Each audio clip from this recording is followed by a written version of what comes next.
You can't become a mother. He slapped her and divorced her in front of his mum. 10 years later, she crashed his wedding with twins and shattered his world. Hi, my beautiful family. It's your Mr. Peter. Today, I come to you not with my voice, but with my heart wide open. I'm not well, my family. My body is weak, but my spirit is still strong. Because of you. Though I can't narrate today, I'm still here, behind every word, every emotion, every heartbeat of this story. My dear brother James will be your voice today, but make no mistake, the story still comes from me, written with love, through pain, for you.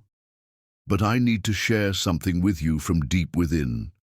Some of my competitors have been reporting my channel. Yes, I even received a warning email. They want to break what we've built together. But what hurts even more is the quiet from some of you, my family. I've always given you my soul through these stories. Now I just need you to stand with me, not with money, not with pity, but with love. So please, like this video, leave a comment, share your heart. Let them see we're still standing together. And most importantly, watch the full video. Don't leave halfway. Every second matters. Every view, every moment, it keeps our home alive. This channel isn't just a place for stories. It's a home for hearts like yours and mine. And I believe with all my soul that love will win. So until I return stronger, let James speak for me. Close your eyes, open your heart, and let the story begin. The sterile white walls of Dr. Richardson's office seemed to close in around Monica Sayovich as she sat across from the fertility specialist, her husband Jeff's hand growing cold in hers. 3 years of trying, 3 years of hope turning to desperation with each negative pregnancy test, and now this moment would define everything that came after. "I'm sorry, Monica," Dr. Richardson said, his voice gentle but clinical. "The test results show severe endometrial scarring from your previous surgery. Natural conception will be extremely difficult, if not impossible." Monica felt the world tilt on its axis. She'd suspected this day might come, but hearing the words spoken aloud felt like a physical blow. She turned to Jeff, searching his face for the comfort she'd always found there, but his expression was unreadable, distant. "What are our options?" Monica asked, her voice barely above a whisper. "IVF could be attempted, though success rates would be low given the extent of scarring. There's also adoption, surrogacy." "We'll think about it," Jeff interrupted, standing abruptly. "Thank you, Doctor." The drive home was suffocating in its silence. Monica stared out the window at the Chicago suburbs where they'd planned to raise their children, where they'd walked through neighborhoods pointing out houses with good schools and big backyards. Now those dreams felt like cruel jokes. "Jeff, we need to talk about this," Monica said as they pulled into their driveway. "Not now, Monica. I need to process this." But Monica could see it in his eyes already. The withdrawal, the disappointment, the way he wouldn't quite look at her anymore. As if her body's betrayal was somehow a personal failing, a broken promise she'd made to him. Inside their home, Jeff went straight to his office and closed the door. Monica found herself alone in the kitchen, sinking into a chair at the table where they'd planned to help their children with homework. The front door opened, and Monica's heart sank further. Cordelia Hankins swept into the house like a storm front, her perfectly coiffed silver hair and designer suit a stark contrast to Monica's tear-stained face and simple dress. "Jeffrey called me," Cordelia announced, not bothering with pleasantries. "He told me about your situation." Monica bristled at the way her mother-in-law said situation like it was something shameful. "It's not a situation, Cordelia. It's a medical condition." "Is it?" Cordelia's pale blue eyes were as cold as winter ice. "Because from where I stand, it looks like you've failed at the most basic function of being a wife." The words hit Monica like physical blows. She'd endured 3 years of Cordelia's subtle digs about when she'd give them grandchildren, 3 years of pointed comments about other daughters-in-law who'd already produced heirs. But this was different. This was cruelty with surgical precision. "That's not fair," Monica said, standing to face the older woman. "I didn't choose this." "Didn't you?" Cordelia moved closer, her voice dropping to a venomous whisper. "You knew Jeffrey wanted children, a large family. It's what the Hankins men have always had. And you can't even give him one child." "There are other options." Cordelia laughed, the sound sharp and bitter. "Adoption. Raising some other woman's bastard. IVF with your damaged body. You think any of that is what my son deserves?" Monica felt tears burning behind her eyes, but refused to let them fall. Not in front of this woman who'd never accepted her, who'd spent 4 years of marriage making Monica feel like an outsider in her own life. "Jeffrey deserves better than a broken woman," Cordelia continued. "He deserves a real wife, a fertile wife, a woman who can give him the legacy the Hankins name requires." "The Hankins name," Monica's voice rose with fury. "What legacy? Your family business is failing. Jeff works 60 hours a week trying to save a company that your husband ran into the ground. What exactly are we preserving here?" Cordelia's face flushed red with rage. "How dare you?" "How dare I what?" "Tell the truth. You want to talk about failure? Let's talk about how you've raised a son so weak he can't stand up to his own mother. Let's talk about how you've manipulated every relationship he's ever had because you can't stand the thought of sharing him." The slap came so fast Monica didn't see it coming. Cordelia's palm cracked across her cheek with enough force to snap her head sideways. Monica stood there, stunned, her hand rising to touch the burning skin. "You will not speak to me that way in my son's house," Cordelia hissed. "This is my house too," Monica said quietly, but even as the words left her mouth, she wondered if that was still true. Heavy footsteps on the stairs announced Jeff's arrival. He appeared in the kitchen doorway, his face haggard, his usually neat brown hair disheveled from running his hands through it. "What's going on?" he asked, though his eyes didn't quite meet Monica's. "Your wife was just explaining to me why she thinks she deserves to stay married to you, despite being unable to fulfill her most basic duty," Cordelia said smoothly.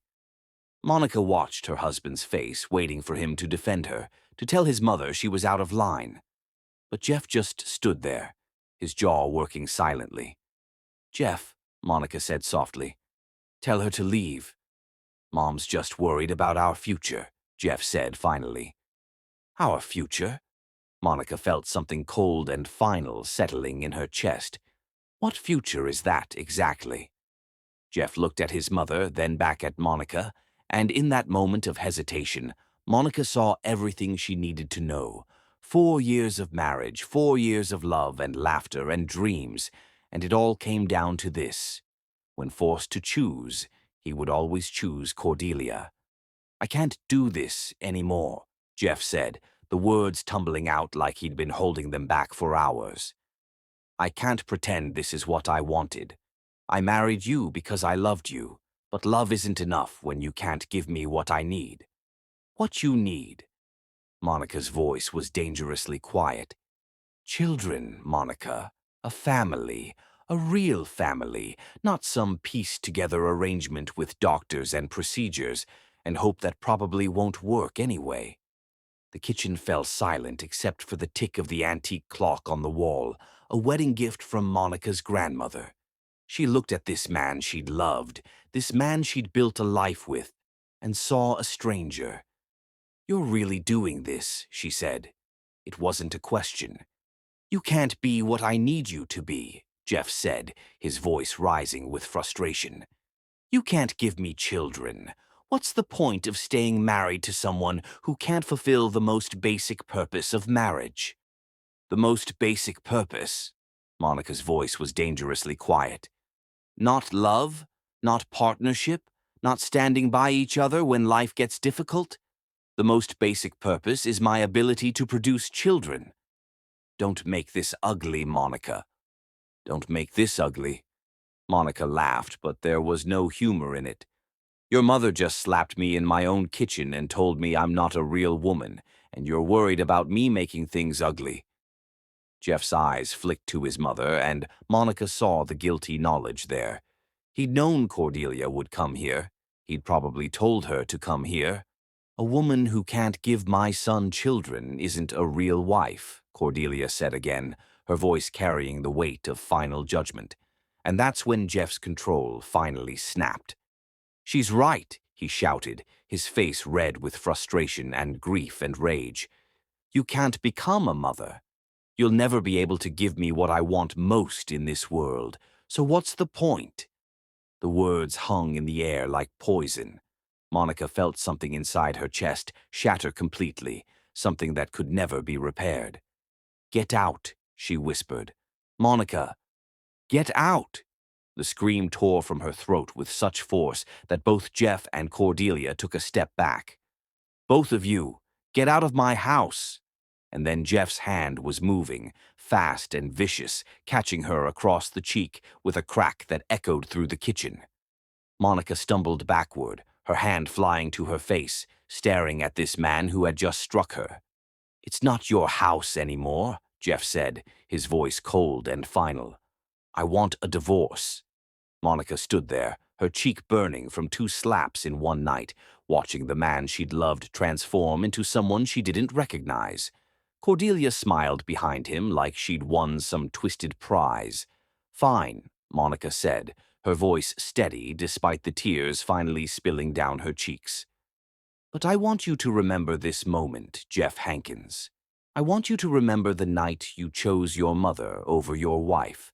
Because someday, when you're old and alone, and wondering why nothing in your life ever worked out the way you planned, I want you to remember that you did this. You chose this. She walked to the front door and opened it wide, the cold October air rushing in to fill the space where her marriage used to be. Get out of my house, both of you, and don't ever come back. As they left, Cordelia's satisfied smile was the last thing Monica saw before she closed the door and collapsed against it, finally allowing herself to break completely. Her marriage was over. Her dreams of motherhood seemed impossible. But somewhere in the deepest part of her heart, a tiny flame of defiance flickered to life. She would survive this. She would rise from these ashes. And someday, somehow, she would make them both pay for this night. Chapter 2. Phoenix in Ashes. 6 months had passed since the night Monica's world imploded. 6 months of dividing possessions, of lawyers, of Jeff refusing to meet her eyes. The divorce papers had been signed 3 weeks ago, and Monica was finally, officially, alone. She stood in the tiny studio apartment she'd managed to afford in Chicago's Logan Square neighborhood, a far cry from the suburban house she'd shared with Jeff. The walls were thin, the neighbors were loud, and the radiator clanged like it was harboring angry spirits. But it was hers. Every cramped square foot belonged to her and no one else. The nausea hit her like a freight train as she bent to unpack another box. Monica rushed to the bathroom, barely making it to the toilet before her stomach emptied itself violently. She'd been feeling off for weeks now, tired, queasy, emotional, beyond even what the divorce warranted. She'd attributed it to stress, to grief, to the upheaval of rebuilding her entire life from scratch. But as she sat on the cold bathroom floor, her head spinning and her hands shaking, a terrifying thought crept into her mind. No, she whispered to the empty apartment. That's not possible. But even as she said it, Monica was calculating dates in her head. The night before Jeff had asked for the divorce, they'd made love one last time. She thought it was reconciliation, a bridge back to each other. Instead, it had been goodbye.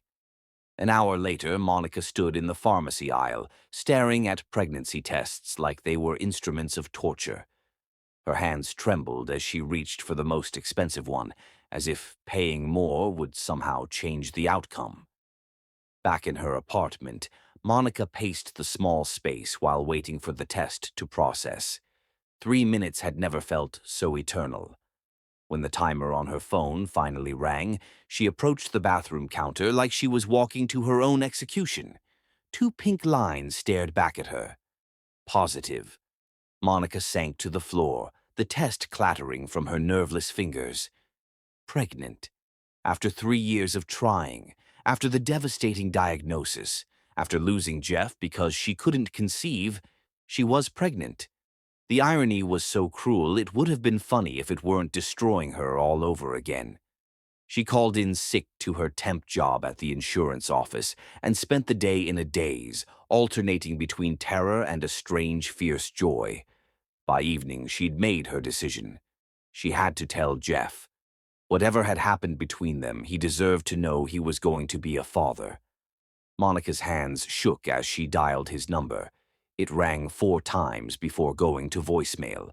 "Jeff, it's Monica. I need to talk to you. It's important. Please call me back." He didn't call back that night, or the next day, or the day after that. On the 4th day, Monica tried again. This time, a woman answered. "Hello?" The voice was crisp, professional, unfamiliar. "I'm sorry, I was calling for Jeff Hankins." "Who is this?" Monica's stomach clenched. "This is Monica, his ex-wife. I need to speak with him."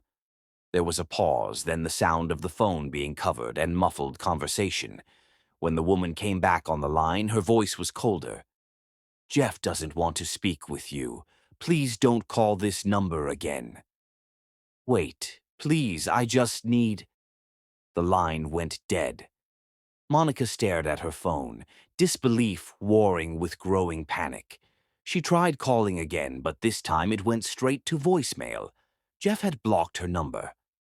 That weekend, desperate and running out of options, Monica drove to Cordelia's house.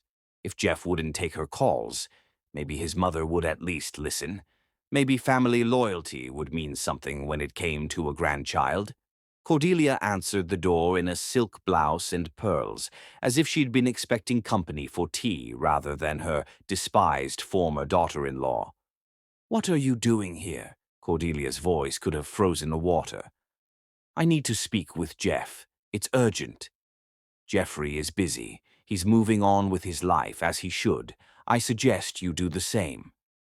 "Cordelia, please, I'm pregnant." The words hung between them like a bomb waiting to explode. Monica watched Cordelia's face carefully, expecting shock, maybe even joy at the prospect of a grandchild. Instead, she saw calculation, and then something that looked almost like hatred. "Pregnant?" Cordelia's voice was deceptively calm. "How interesting. And who's the father?" Monica felt like she'd been slapped again. "Jeff is the father. This baby was conceived before our divorce." "So you claim." "I'm not claiming anything. I'm telling you the truth." Cordelia stepped closer, her voice dropping to that familiar venomous whisper. "The truth. The truth is that you're a desperate woman who's realized she made a mistake. The truth is that you're trying to trap my son with some other man's bastard." "That's not—" "The truth," Cordelia continued, her voice rising now, "is that Jeffrey has found someone else, someone better, someone who can actually give him what he needs. And you pathetic creature, are trying to ruin his happiness with lies." Monica felt tears burning behind her eyes. "This isn't a lie. This baby is Jeff's child." "Even if it were," Cordelia said, and now her smile was pure venom. "Do you really think Jeffrey wants anything to do with you? Do you think he cares about some mistake from his past life? He's moved on. He's happy. And I will not let you destroy that. I'm not trying to destroy anything. I just thought he should know. He doesn't want to know. He doesn't want to see you, hear from you, or have anything to do with you ever again. And if you try to contact him, if you try to force this fantasy of yours on him, I will make your life a living hell." Cordelia stepped even closer, her perfectly manicured finger pointed at Monica's chest like a weapon. I have money, connections, and influence that you can't even imagine. I will destroy you in court. I will have you declared an unfit mother.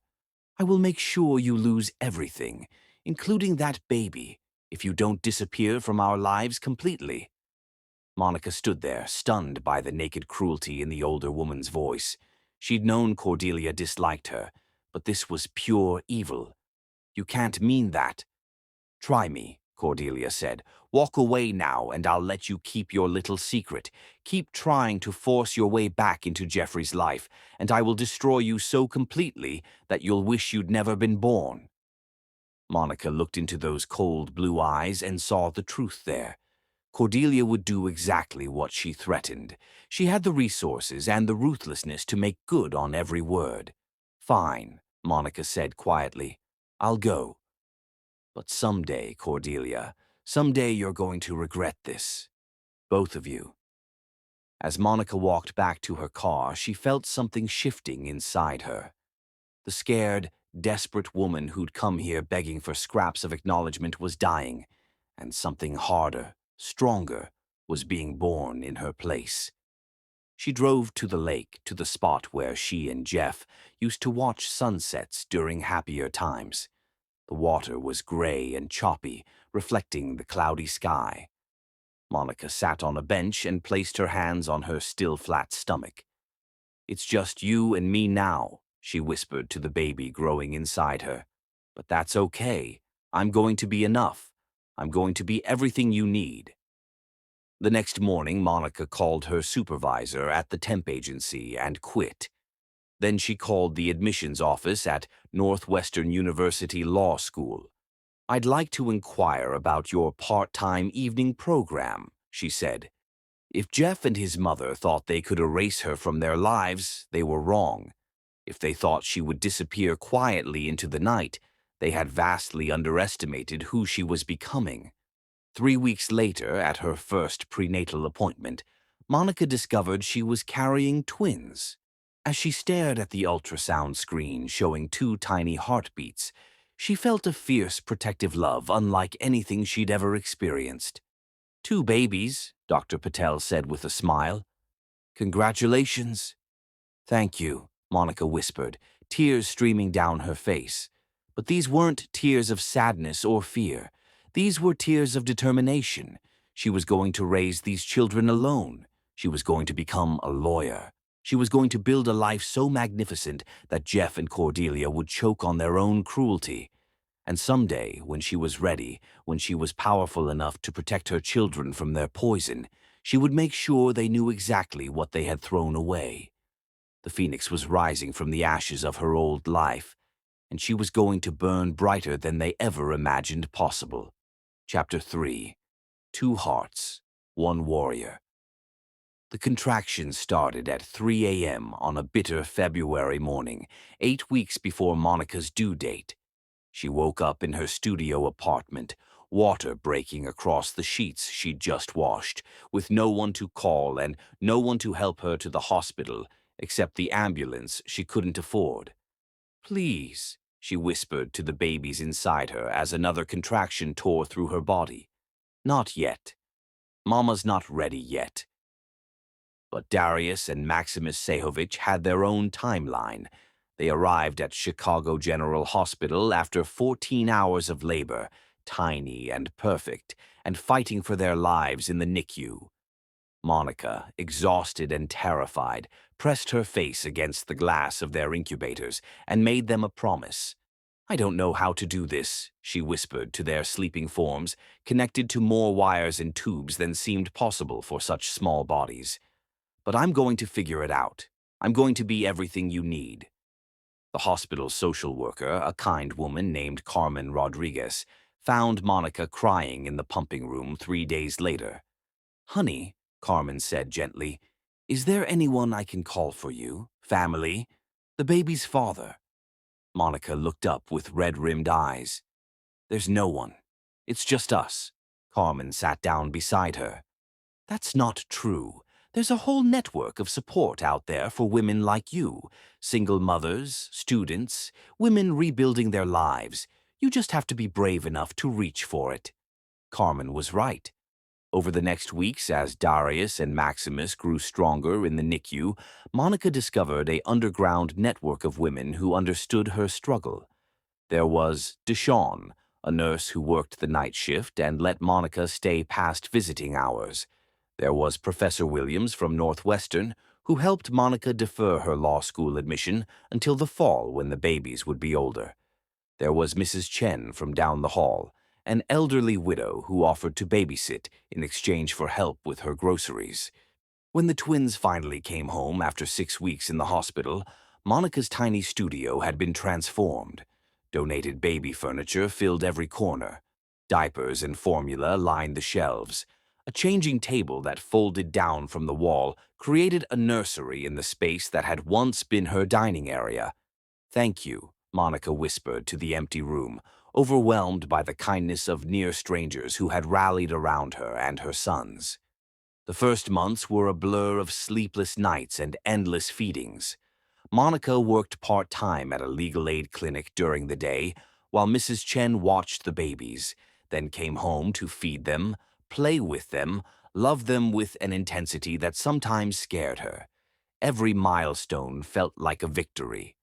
When Darius smiled for the first time, Monica cried. When Maximus rolled over, she called Deshawn at the hospital just to share the news with someone who would understand. But it was when they were 6 months old that Monica truly understood the magnitude of what she'd undertaken. She was in the middle of changing Maximus when Darius started crying in his crib. As she reached for him, still holding a soiled diaper, Maximus rolled off the changing table. Monica lunged forward, catching him just before he hit the floor, but the motion sent her crashing into the wall. She sat on the floor of her apartment, both babies crying, her shoulder throbbing from the impact, and sobbed along with them. "I can't do this," she whispered. "I can't do this alone." But even as the words left her mouth, Monica was getting up. She settled both babies in their bouncy seats, gave them each a toy, and made herself a cup of coffee with shaking hands. She could do this. She had to do this. These beautiful boys were counting on her. When fall arrived, Monica started law school 3 nights a week while working full-time at the legal aid clinic. The director, impressed by her determination and intelligence, had promoted her to paralegal with a salary that barely covered their expenses. She'd never been so exhausted. Her days began at 5 a.m. with feeding the twins, followed by 8 hours at the clinic, then home to spend precious time with Darius and Maximus, before heading to Northwestern for classes that didn't end until 10 p.m. She studied during lunch breaks, on the train, and in the quiet hours after the boys slept. Her professors didn't know she was a single mother. Her classmates assumed she was just another part-time student trying to balance work and school. Only Carmen Rodriguez, who checked in on her monthly, knew the full scope of what Monica was attempting. "You're trying to do too much," Carmen warned during one of their coffee meetings. "Something's going to give." "No," Monica said firmly, watching Darius and Maximus play in the legal aid clinic's small playroom. "I'm going to make this work.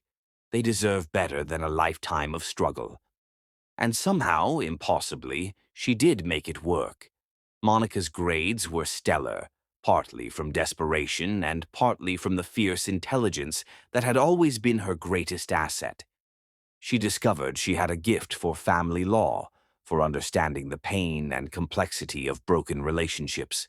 Her professors began to take notice. The twins thrived too. At 18 months, they were walking and talking, bright and curious, and utterly devoted to their mother. Darius was the more serious of the two, always watching and thinking before he acted. Maximus was pure energy, climbing on everything and charming everyone he met with his infectious laugh. "Mama," Darius said one evening as Monica helped them build a tower with blocks, "why don't we have a daddy?" Monica's hands stilled on the blocks. She'd been dreading this question, but knew it would come eventually. "Some families have a mommy and a daddy," she said carefully. "Some families have 2 mommies or 2 daddies.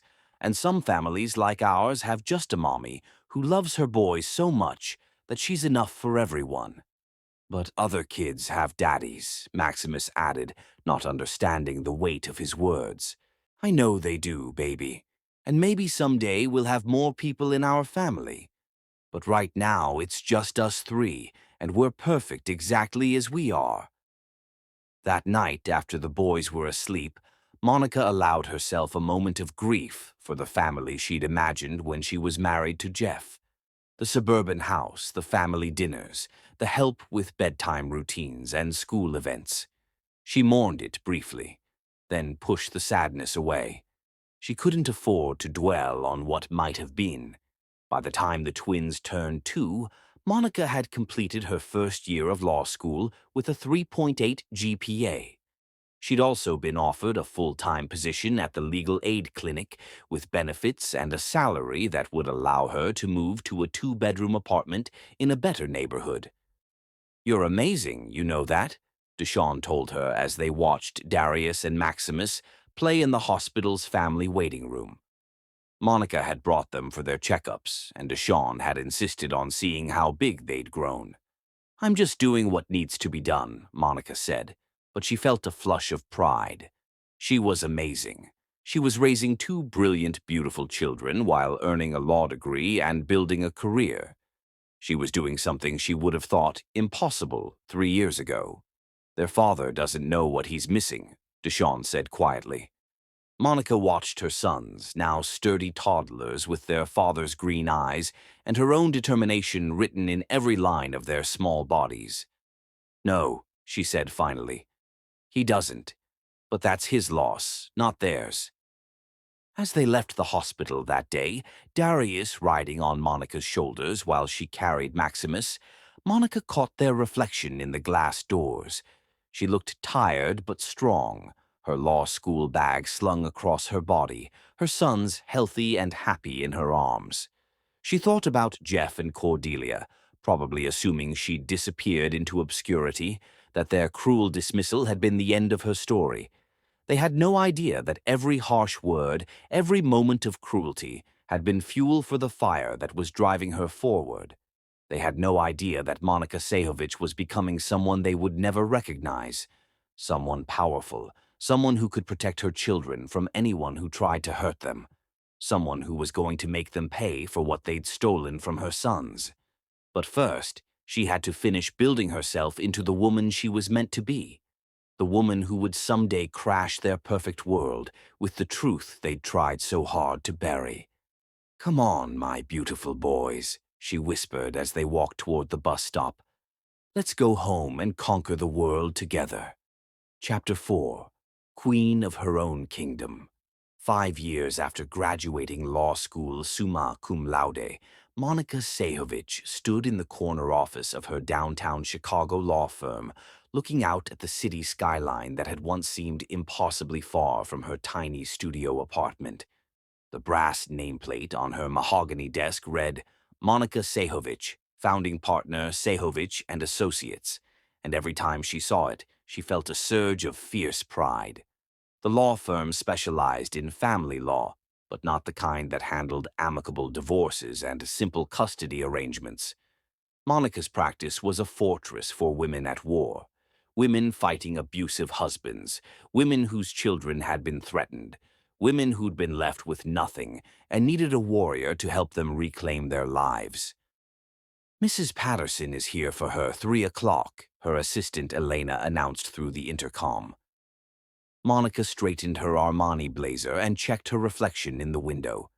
At 32, she'd grown into her power. Her black hair was styled in a sophisticated bob that framed her face perfectly. Her makeup was flawless but understated. She looked exactly like what she was, a woman who could walk into any courtroom and command respect. Mrs. Patterson was a slight woman with haunted eyes and carefully concealed bruises on her wrists. Monica had seen 1,000 women just like her, and each one rekindled the fire that had been burning in her chest for the past 8 years. Tell me what happened, Monica said gently, settling into the chair across from her client rather than behind her imposing desk. Over the next hour, Mrs. Patterson's story unfolded. The gradual escalation of control, the financial abuse, the threats against her children if she tried to leave. It was a story Monica knew by heart, with variations she'd heard countless times. "He says no judge will believe me," Mrs. Patterson whispered. "He says I'll lose my kids if I try to leave." Monica reached across and took the woman's trembling hands in hers. "Mrs. Patterson, look at me. He's lying. I'm going to make sure you and your children are safe, and I'm going to make sure he pays for every moment of fear he's put you through. That's a promise." And it was a promise Monica never broke. Over the past 5 years, she'd built a reputation as the lawyer you called when the odds were impossibly stacked against you. She'd faced down some of the most powerful men in Chicago, exposed corruption in family court, and saved dozens of children from dangerous situations. The local legal magazine had featured her on the cover the previous month, with the headline "The Defender: How Monica Sehovich Built Chicago's Most Feared Family Law Practice." But it wasn't fear that motivated Monica's clients to seek her out. It was hope. Hope that someone would finally fight for them the way no one had fought for her. After Mrs. Patterson left with a comprehensive legal strategy and the phone numbers for 3 safe houses, Monica checked her watch. Almost time to pick up Darius and Maximus from their after-school program at the prestigious Lincoln Park Academy, where they were both honor students. At 10 years old, her sons were everything she'd dreamed they could be. Darius was contemplative, already showing aptitude for strategy and critical thinking. Maximus was pure charisma, the kind of child who could charm his way out of trouble and rally other kids to his cause within minutes. They both played violin, Darius because he loved the mathematical precision of it, Maximus because he loved performing. They both played soccer, spoke conversational Spanish, and could code in Python. Monica had made sure they had every advantage she'd never had, every opportunity she could possibly provide. "Mom," Maximus called out as she pulled up to the school in her sleek black BMW. Darius got in trouble for arguing with Mrs. Chen about the American Revolution again. "I wasn't arguing," Darius said with wounded dignity as he climbed into the back seat. "I was correcting historical inaccuracies." Monica caught his eye in the rearview mirror. "And how did that go over?" "She gave me extra homework," Darius admitted. "But I was right." "Being right isn't always the same as being wise," Monica said, though she was secretly proud of his refusal to back down from his convictions. "Sometimes you have to pick your battles." "Is that what you do in court?" Maximus asked. "Pick your battles?" Monica considered the question as they drove through Lincoln Park toward their brownstone. She'd bought the house 2 years ago, a beautiful 3-story building with a garden in back and enough space for the boys to each have their own room and a study area. "Sometimes," she said finally. "But when someone is trying to hurt people who can't protect themselves, that's always a battle worth fighting." That evening, as she helped the boys with their homework at the kitchen island, Monica's phone rang. The caller ID showed a number she didn't recognize, but something about it seemed familiar. "Sehovich and Associates," she answered, her professional voice crisp and authoritative. "Monica? Monica Sehovich?" The voice made her blood run cold. She hadn't heard it in 8 years, but she would have recognized it anywhere. "This is Monica," she said carefully, motioning for the boys to continue their work. This is Jeff. Jeff Hankins." Monica's hand tightened on the phone. "What do you want, Jeff?" I heard about your law firm, about how successful you've become. I'm really happy for you." "Are you calling to congratulate me? Because if so, you're about 8 years too late." There was a long pause. "Monica, I know you probably don't want to hear from me, but I've been thinking about you, about us. I made some mistakes. Some mistakes." Monica's voice was deadly quiet. "Is that what you call it? I was young and stupid, and I let my mother influence me too much. I should have supported you.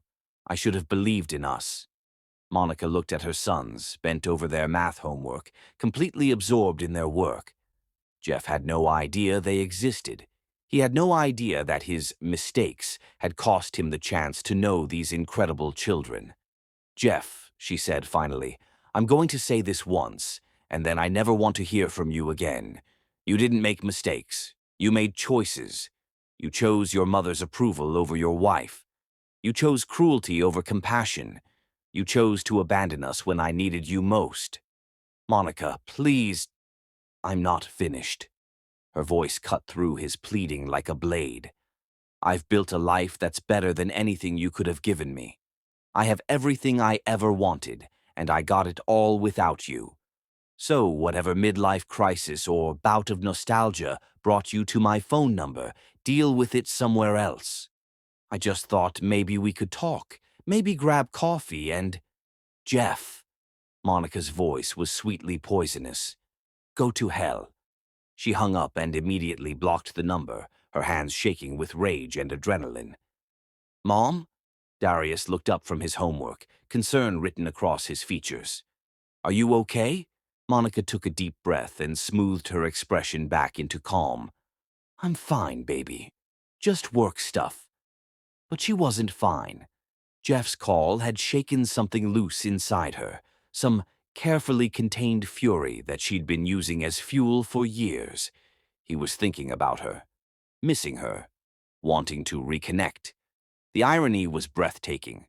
Now that she was successful, now that she'd proven she could thrive without him, now he wanted her back. "Mom," Maximus said, looking up from his science project, "can we make volcano explode bigger tomorrow?" Monica smiled, the rage transmuting into something colder and more purposeful. "We can make it explode as big as you want, sweetheart." Later that night, after the boys were asleep, Monica sat in her home office reviewing case files and planning strategies for the next day's court appearances. But her mind kept drifting to Jeff's call, to the pathetic hope in his voice, to his assumption that he could just waltz back into her life because he'd finally realized what he'd lost. She pulled up Google on her laptop and searched for his name. The results showed he was still working at his family's construction company, which, according to the business pages, was struggling financially. His LinkedIn profile showed no wife, no children, no real accomplishments beyond maintaining a failing business. Monica closed the laptop and leaned back in her chair. Jeff Hankins was exactly where she'd expected him to be. Nowhere.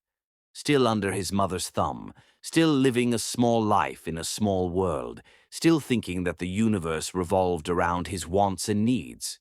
Well, he was about to learn how very wrong he was about that, because Monica Sehovich was no longer the broken woman he'd discarded. She was a queen in her own kingdom, and that kingdom was about to expand in ways that would leave him breathless. The game was about to begin, and this time Monica held all the cards. Chapter 5: Ghosts of Broken Promises. Jeff Hankins sat in his cramped office at Hankins Construction, staring at the stack of overdue bills that seemed to multiply every time he looked away. The company his grandfather had built, that his father had expanded, and that his mother insisted he maintain was slowly dying, suffocated by debt and Jeff's complete lack of passion for the family business. The irony wasn't lost on him that he'd destroyed his marriage to protect a legacy that was now crumbling in his hands. "Jeffrey," Cordelia's voice cut through the thin walls of the construction trailer like a knife. At 65, she was still formidable, still perfectly coiffed, still treating everyone around her like servants in her personal kingdom. "We need to discuss the Morrison contract." Jeff rubbed his temples, feeling the familiar headache that came with any conversation involving his mother.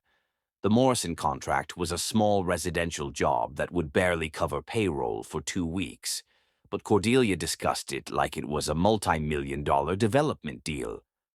"What about it, Mother?" "The profit margins are too thin. You need to cut costs somewhere." "I've cut everywhere I can cut," We're barely breaking, even as it is." Cordelia's perfectly made-up face twisted into the expression of disappointment that Jeff had been seeing since childhood. "Your father never had these problems. Dad had 25 employees and contracts with the city. We have 6 employees, and we're competing with companies that undercut us by 30%. Then maybe you need to work harder." Jeff looked at his mother, this woman who had controlled every aspect of his life for 35 years, and felt the familiar cocktail of guilt, resentment, and exhaustion that defined their relationship. He worked 60 hours a week trying to keep the company afloat, while she played Lady of the Manor and criticized his every decision. "Maybe I do," he said quietly, because arguing was pointless. Cordelia always won their arguments, not through logic or reason, but through sheer force of will and his own inability to truly stand up to her. That evening, Jeff drove to Murphy's Pub, the same bar where he'd been drinking alone 3 nights a week for the past 2 years. The bartender, Tommy, had long since stopped asking what was wrong and just poured Jeff's usual whiskey without being asked. "Rough day?" Tommy asked, more out of politeness than genuine interest. "They're all rough days," Jeff replied, staring into his glass. At the other end of the bar, 2 men in expensive suits were talking loudly about a divorce case that had made the news. Something about a custody battle where the husband had tried to hide assets and got destroyed in court by some hotshot female lawyer. "Monica Sehovich," one of them said. "That woman is ruthless. She took Peterson for everything he had, and then some." Jeff's head snapped up. Monica Sehovich. The name hit him like a physical blow. "You know her?" the other man asked.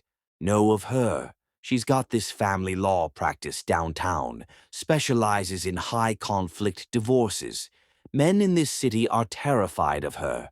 Jeff fumbled for his phone, hands shaking as he searched for Monica's name. The results filled his screen. News articles, professional accolades, photos of a woman who looked like Monica but seemed impossible. This woman was polished, powerful, confident. This woman wore designer clothes and commanded Chicago's skyline like she owned it. But it was her. Jeff would have recognized those eyes anywhere, even though everything else about her had transformed completely. Monica had become everything she'd never been when they were married: successful, independent, formidable. The shy legal assistant he'd divorced had metamorphosed into one of Chicago's most prominent attorneys, and he was still sitting in the same bar, in the same small town, working the same failing job he'd hated 8 years ago. Jeff spent the next week obsessively reading everything he could find about Monica's career. She'd graduated from Northwestern Law School summa cum laude. She'd worked at legal aid before starting her own practice. She specialized in protecting women and children from dangerous men. The last part made his stomach turn. Had he been dangerous? Had Monica been afraid of him? The memory of slapping her that last night came flooding back, and Jeff felt sick. He'd been angry, frustrated, hurt by the fertility diagnosis and his mother's constant pressure. But that didn't excuse what he'd done. He'd hit his wife. He'd chosen his mother over the woman he'd promised to love and protect. And then he'd thrown Monica away like she was disposable. Now she was thriving, and he was drowning. "You seem distracted lately," Cordelia said over dinner at her house the following Sunday. She'd insisted on their weekly family dinners after Jeff's father died 5 years ago, another way to maintain control over her adult son's life. "Just thinking about business," Jeff lied. "Well, stop thinking and start doing.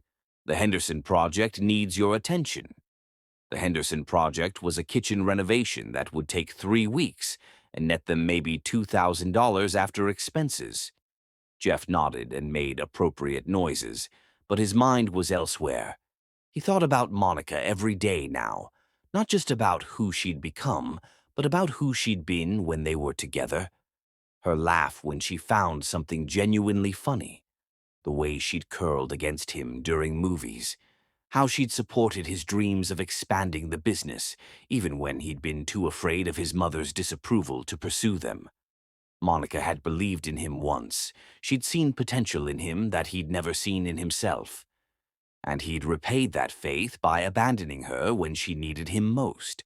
I ran into Rebecca Morrison at the grocery store, Cordelia continued. Her daughter, Emily, just got engaged to a lovely boy from a good family. Children right away, I'm sure. Jeff's fork stopped halfway to his mouth. This was one of Cordelia's favorite tortures, talking about other people's children and grandchildren, reminding him of what he'd failed to provide her. That's nice for them, he said. Emily's your age, you know. Well, a few years younger. Maybe you should call her Mom. What? You're 35 years old, Jeffrey. Most men your age have wives and families. I'm not getting any younger, and I'd like to see some grandchildren before I die. The words hit Jeff like a slap. Grandchildren. Monica had wanted children so desperately. They'd tried for 3 years, endured doctor visits and treatments, and hope that turned to heartbreak month after month. And when they'd finally gotten an answer, when they'd learned about options and possibilities, he'd given up. He'd given up on Monica, on their marriage, on the family they could have built together through adoption or surrogacy, or any of the other paths they'd never explored because he'd been too selfish and too weak to fight for what they both wanted. Maybe I don't want children, Jeff said quietly. Cordelia's face went white with rage. Don't be ridiculous. Of course you want children. Every man wants children. Maybe I'm not every man. You're a Hankins. Hankins men have families. They carry on the name and the legacy. Jeff looked around his mother's dining room, at the family photos covering every surface, at the portrait of his father that Cordelia kept prominently displayed like a shrine. What legacy was she talking about? A failing business? A family known more for social climbing than actual achievement? What if the legacy isn't worth carrying on? He asked. The slap came fast and hard, just like the one he'd given Monica 8 years ago. Cordelia's hand cracked across his cheek with enough force to snap his head to the side. "How dare you?" she hissed. "How dare you insult your father's memory and everything this family has built?" Jeff sat there, his cheek burning, and realized that he'd become exactly what his mother had raised him to be. A weak man who let others control his life and paid for that weakness by hurting the people who loved him. Monica had loved him once. Really, truly loved him. And he'd thrown that away because he'd been too much of a coward to stand up to a bitter old woman who'd never been happy a day in her life. "I'm sorry," he whispered, though he wasn't sure if he was apologizing to his mother or to the ghost of the woman he'd lost. That night, Jeff sat in his apartment, the same apartment he'd moved into after the divorce, like he'd been afraid to change anything else about his life, and stared at Monica's phone number on his computer screen. He'd found it on her law firm's website. Professional, successful, untouchable Monica, who probably didn't spare him a thought from one year to the next. He should leave her alone. He should accept that he'd made his choices and live with the consequences. But Jeff was tired of living with consequences. He was tired of his mother's control and his own cowardice and the endless, grinding mediocrity of his existence. Monica had escaped. Monica had built something magnificent from the wreckage of their marriage. Maybe, if he was lucky, she'd tell him how she'd done it. Maybe, if he was very lucky, she'd forgive him. With shaking hands, Jeff picked up his phone and dialed her number. Chapter 6. The Golden Cage. 2 months after Monica had hung up on him, Jeff found himself sitting across from Evangeline Cross at Chicago's most expensive restaurant, trying to remember why he'd agreed to this dinner in the first place. Cordelia had arranged it, of course. She'd been arranging his life for 35 years, and Jeff had finally stopped resisting. Evangeline was everything his mother had wanted in a daughter-in-law. She came from old money, possessed impeccable manners, and had been raised to be the perfect wife to a man of suitable standing. She was blonde, petite, and spoke in a soft voice that never rose above conversation level. She was also mind-numbingly boring. The charity luncheon raised nearly $50,000, Evangeline was saying, delicately cutting her salmon into precise squares. Mother was absolutely thrilled. She's already planning next year's event. Jeff nodded and made appropriate sounds while his mind wandered. Monica had never talked about charity luncheons. Monica had talked about books she'd read, cases she'd worked on, injustices that made her angry. Monica had opinions about everything and wasn't afraid to share them, even when they disagreed. Jeffrey. Evangeline's voice brought him back to the present. You seem distracted. Sorry. Long day at work. Evangeline smiled sympathetically. Poor thing. Mother says you work so hard, but that's what makes you such a good provider. A good provider? Jeff almost laughed. He was barely keeping the construction company afloat, living paycheck to paycheck while pretending to be the successful businessman everyone expected him to be. But Evangeline didn't know that. Cordelia had painted a very different picture of their family's financial situation. Tell me about your work, he said, because he was supposed to show interest. Oh, I don't really work, Evangeline replied with a small laugh. I mean, I volunteer with several organizations, of course, but Daddy says women in our family don't need jobs. We have other responsibilities. Other responsibilities, like being decorative and agreeable, and producing the next generation of bland, wealthy children who would repeat the same meaningless cycle. Jeff thought about Monica, probably working late in her downtown office, fighting for clients who needed someone to believe in them. Monica had never been decorative. She'd been passionate, driven, alive in ways that Evangeline could never understand. That must be nice, Jeff said, though it sounded hollow even to him. 3 weeks later, Jeff proposed to Evangeline in the Rose Garden at Navy Pier, exactly as Cordelia had suggested. He'd bought the ring Cordelia had selected, spoken the words Cordelia had helped him rehearse, and knelt on the precise spot where Evangeline had mentioned she'd always dreamed of being proposed to. Evangeline said yes, of course. She'd been saying yes to everything since their first date, agreeing with his every opinion and deferring to his every preference like a well-trained pet. Oh, Jeffrey, she squealed, loud enough to attract the attention of other couples strolling through the garden. It's absolutely perfect. The diamond was perfect. It was also enormous, flashy, and completely tasteless. Everything Monica would have hated. Monica's engagement ring had been modest but elegant, chosen because it reminded Jeff of her grandmother's vintage jewelry that she'd loved so much. He'd pawned that ring 3 years ago to help make payroll. Let's call Mother and Daddy right away, Evangeline bubbled, already pulling out her phone. They'll want to start planning the engagement party immediately.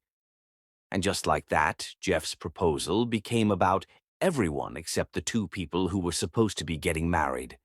The engagement party was held at the Cross family's estate in Lake Forest, a sprawling mansion that made Jeff feel like a poor relation playing dress-up. 200 guests sipped champagne and congratulated Jeff on his excellent choice while he stood beside Evangeline and smiled until his face hurt. She's lovely, person after person told him. You're so lucky. Perfect couple, they said. Made for each other. Beautiful children, they predicted. Gorgeous, well-bred children. Jeff smiled and nodded and accepted their congratulations, while feeling like he was watching someone else's life unfold. This wasn't what he'd imagined when he'd thought about marriage. It wasn't the partnership he'd had with Monica, the sense of building something together. This felt like a business transaction dressed up in white lace and good china. You look handsome tonight, Cordelia said, appearing at his elbow with a glass of champagne and a satisfied smile. Evangeline is everything I hoped she'd be. She's very nice, Jeff said carefully. Nice? Cordelia's laugh was sharp. Jeffrey, she's perfect. She comes from an excellent family. She's been properly raised, and she'll give you beautiful children without any of the complications of your previous marriage. The casual cruelty in his mother's voice made Jeff's stomach turn. Monica's fertility struggles hadn't been complications. They'd been heartbreaking challenges that they should have faced together. "Don't talk about Monica like that," he said quietly. Cordelia's eyes flashed with anger. "I'll talk about that woman however I choose. She was a mistake, Jeffrey. A poor choice that you corrected when you came to your senses. Evangeline is your future now." Jeff looked across the room at his fiancée, who was showing off her engagement ring to a group of her friends. They were all cooing over it like it was the most magnificent thing they'd ever seen, and Evangeline was basking in their attention. "She doesn't love me," Jeff said suddenly. "What?" "Evangeline, she doesn't love me. She loves the idea of me, the version of me you've sold her family. But she doesn't actually know me at all." Cordelia stepped closer, her voice dropping to the venomous whisper Jeff knew so well. "Love is a luxury, Jeffrey. Marriage is about compatibility, shared values, and building a proper family. Evangeline will give you children, maintain your home, and enhance your social standing. What more could you possibly want?" What more could he want? Jeff thought about Monica's laugh, the way she'd challenged him to be better, the conversations that had lasted until dawn because neither of them wanted to stop talking. He thought about the passion that had burned between them, the sense that they were partners in everything. He thought about the family they could have built together if he'd been brave enough to fight for it. "I want what I had before," he said. "What you had before was an illusion," Cordelia snapped. "That woman couldn't give you children. She was holding you back, keeping you from your true potential. Evangeline will help you become the man you're meant to be." The man he was meant to be. Jeff wondered if his mother had any idea who that actually was, or if she'd ever cared about anything beyond molding him into her image of the perfect son. "The wedding will be in June," Cordelia continued, as if the conversation about love had never happened. "Evangeline's mother and I have already started planning. The Ritz-Carlton has agreed to hold the date." "June?" Jeff felt trapped, like the walls were closing in around him. "That's only 4 months away." "No point in waiting. You're not getting any younger, and I want to see grandchildren before I'm too old to enjoy them." Grandchildren. There it was again, the pressure that had destroyed his first marriage and was now defining his second. Jeff wondered if he'd ever be allowed to make a choice based on what he actually wanted, rather than what everyone else expected from him. "What if I'm not ready?" he asked. Cordelia's smile was cold and final. "Then you'll get ready. Because this is happening, Jeffrey. You've already proposed, the announcements have been sent, and deposits have been paid. There's no backing out now." Jeff looked around the elegant party, at all the smiling faces celebrating his future, and felt like he was attending his own funeral. In 4 months, he'd marry a woman he didn't love to please a mother who would never be satisfied no matter what he did. And somewhere in downtown Chicago, Monica was probably working late in her corner office, building the life she'd created for herself, surrounded by people who respected and admired her. Monica had escaped this world of expectations and obligations and hollow traditions. Jeff was about to chain himself to it forever. As the evening wore on and guest after guest congratulated him on his engagement, Jeff felt something dying inside him. It might have been hope or dreams, or simply the last remnant of the man he'd been when Monica had loved him. By the time the last guest left and Evangeline kissed him goodnight with the passionless peck that passed for affection between them, Jeff knew with absolute certainty that he was making the biggest mistake of his life. But it was too late to stop it now. The golden cage was closing around him, and he'd helped build every bar. Chapter 7. Storm Before the Lightning. Monica stared at the wedding announcement in the Chicago Tribune's society section, her coffee growing cold as she read the details. Evangeline Cross and Jeffrey Hankins to wed at the Ritz-Carlton, Chicago. The photo showed Jeff in a tuxedo beside a blonde woman who gazed at the camera with the vacant smile of privilege. June 15th, Monica murmured to herself. In exactly 6 weeks, Jeff would marry his mother's carefully chosen replacement for the wife he'd thrown away. Mom? Darius appeared in the kitchen doorway, already dressed for school in his uniform blazer and tie. At 10, he carried himself with a dignity that reminded Monica of herself at that age. Serious, observant, always thinking 3 steps ahead. "You look upset." Monica folded the newspaper and smiled at her son. "Just work stuff, sweetheart. Where's your brother?" Still trying to decide between the blue tie and the red tie. He says the blue brings out his eyes, but the red makes more of a statement. Monica laughed despite her dark mood. Maximus had inherited her flair for drama, along with Jeff's devastating green eyes. He was going to break hearts someday, but more importantly, he was going to change the world. Both her boys were. "Tell him to wear the blue," she called as Darius headed back upstairs, "and remind him we leave in 10 minutes. After dropping the twins at Lincoln Park Academy, Monica drove to her office with the wedding announcement burning in her purse like a secret. She'd spent 10 years building a life without Jeff, 10 years proving that she was stronger and more capable than anyone had ever imagined. She didn't need revenge, but she wanted it. "Elena," she called to her assistant as she swept into the law firm, "cancel my afternoon appointments, and get me everything you can find on the Cross family. Financial records, business dealings, social connections, everything." Elena Morales had been with Monica for 3 years, ever since the practice had grown large enough to need a full-time assistant. She was efficient, discreet, and had an uncanny ability to find information that other people preferred to keep hidden. "Should I ask why we're investigating socialites?" Elena asked. "Personal matter," Monica replied. "Also, I need you to find out everything about the Hankins Construction Company, financial status, outstanding debts, business relationships. I want to know if they're struggling as badly as I suspect they are." How deep should I dig? Monica thought about Jeff's phone call 2 months ago, the desperation beneath his casual tone, the way he'd sounded like a man drowning in his own mediocrity.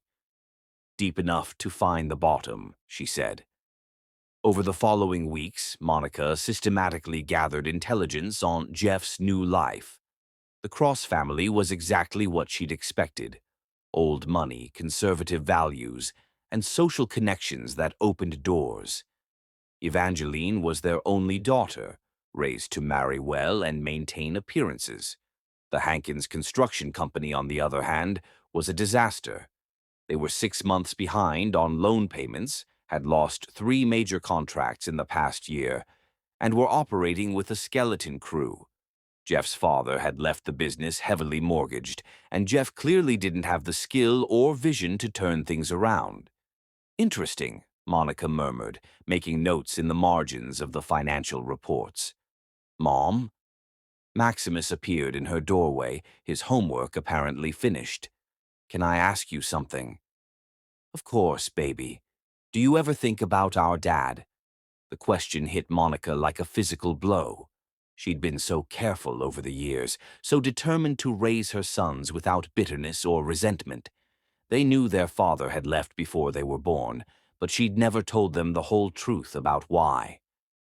"Sometimes," she said carefully. "Why do you ask?" "Darius thinks we should try to find him. He says every person has the right to know their biological parents." Monica's heart clenched. "And what do you think?" Maximus shrugged, but she could see the longing in his eyes. "I guess I wonder what he's like, whether he'd be proud of us, whether he ever thinks about us. Oh, sweetheart." Monica pulled her son into her lap, even though he was getting too big for it. Your father's absence says nothing about who you are. You and Darius are the most amazing children any parent could ask for. If he doesn't know that, it's his loss, not yours. But don't you think he deserves to know we exist? Monica thought about Jeff's comfortable lies, his loveless engagement, his mother's continued manipulation. Did he deserve to know about these beautiful, brilliant boys? Did he deserve the chance to hurt them the way he'd hurt her? Maybe someday, she said finally, when you're older and can make that decision for yourselves. After Maximus went to bed, Monica returned to her research with renewed focus. She pulled up everything she could find about Jeff's wedding, the venue, the guest list, the photographers who'd been hired to document Cordelia's social triumph. The Ritz-Carlton, Chicago, Saturday, June 15th, 4 p.m. ceremony followed by reception. Black tie required. 200 of Chicago's social elite would be in attendance to witness Jeff's transformation into the man his mother had always wanted him to be. Monica opened her laptop and began typing an email to her favorite private investigator, Marcus Webb. She'd worked with him on dozens of cases, and he'd never failed to deliver exactly what she needed. Marcus, she wrote, I need detailed background checks on Jeffrey Hankins and Evangeline Cross. Focus on any potential scandals, financial improprieties, or personal relationships that might not be public knowledge. Also need security details for their wedding on June 15th. Guest list, venue layout, timing of events. Confidential matter. Urgent. She hit send and leaned back in her chair, her mind already working through possibilities. She wasn't sure yet what she planned to do with the information, but Monica had learned long ago that knowledge was power, and power was the only currency that mattered when you were planning to destroy someone's carefully constructed lies. Her phone buzzed with a text from her friend Keisha, the same woman who'd given her a couch to sleep on 10 years ago, and who now ran a successful catering business. Girl, you need to get out more. Want to come to dinner with Marcus and me this weekend? He's got a friend I think you'd like. Monica smiled and typed back, Can't this weekend. But rain check? You work too much. When's the last time you went on a date? Monica considered the question. When was the last time she'd been interested in dating anyone? She'd had a few casual relationships over the years, but nothing serious. Nothing that had made her want to risk the life she'd built for herself and her sons. Maybe after June 15th, she'd be ready to think about the future instead of settling accounts with the past. The next morning brought Marcus's preliminary report, and Monica read it over her coffee with growing satisfaction. Jeff's construction company was even worse off than she'd thought. They defaulted on 2 equipment loans and were facing foreclosure on their office building. Evangeline's family, meanwhile, had quietly transferred several assets out of her name in the past 6 months, a sure sign that someone was worried about protecting money from potential creditors. More interesting was the revelation that Cordelia Hankins had personally guaranteed several of the construction company's loans. If the business failed, she would lose her house, her investments, and her carefully maintained lifestyle. No wonder she was desperate to see Jeff married to money. Monica's phone rang, interrupting her thoughts. The caller ID showed Marcus Webb's number. What did you find? She asked without preamble. More than you probably expected, Marcus's gravelly voice replied. Your ex-husband's fiancée has some interesting secrets. Want to meet for lunch? My office, 1 o'clock. And Marcus, this conversation never happened. What conversation? Monica hung up and turned her attention to the most important decision she'd faced in 10 years. She could use this information to destroy Jeff's wedding, to expose the lies and financial desperation that Cordelia was trying to hide behind social climbing and arranged marriages. Or she could walk away and let him marry his perfectly appropriate bride and live his perfectly mediocre life. She thought about her sons, about the questions they were starting to ask, about The day when they would demand the whole truth about their father. She thought about the man who'd slapped her and thrown her away because she couldn't immediately give him children.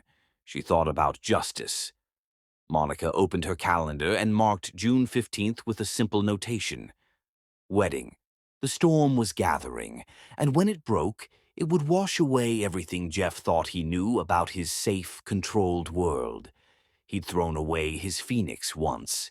Now she was coming back to burn his golden cage to the ground. Chapter 8. When Thunder Speaks.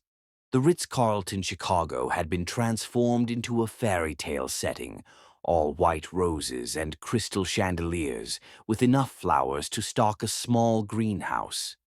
Monica stood in the hotel lobby, watching the wedding guests arrive in their designer gowns and expensive suits, and felt like a wolf circling a flock of sheep.